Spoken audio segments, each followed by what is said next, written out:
How to create guest account in Windows 11. So in this video tutorial I'm going to show you.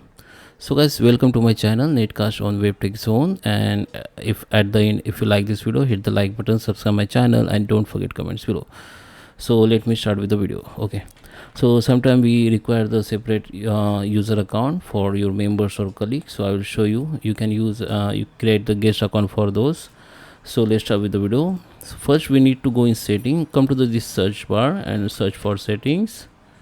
Just click and the window settings window will be open like this. Now just come to the account options. Under the account you can see lots of option here. Just scroll down and we need to find the other users. Okay, just click on it, then this window will be open. You can see I have already created the few users here, and if you don't find this option in under account, simply you can search for user in search bar. Just search for users, then you can see this option other users, then click, then same window will be open like this.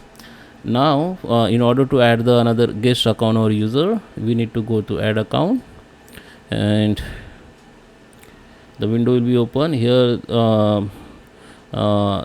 System will ask you the Microsoft account. If you have Microsoft account, another account, you can just enter your email ID or phone number, then you need to log in with the Microsoft account.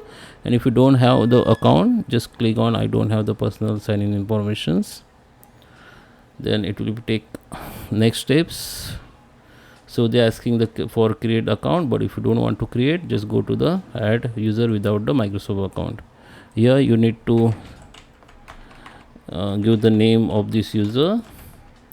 If you want to keep the password of this user, then just enter the password and re-enter your password and just click on next. After you click next, and if you don't want to keep if you don't want to keep the password for this user, just keep the blank and click the next. Once you click the next, then user will be create like this, and you can simply switch user from here.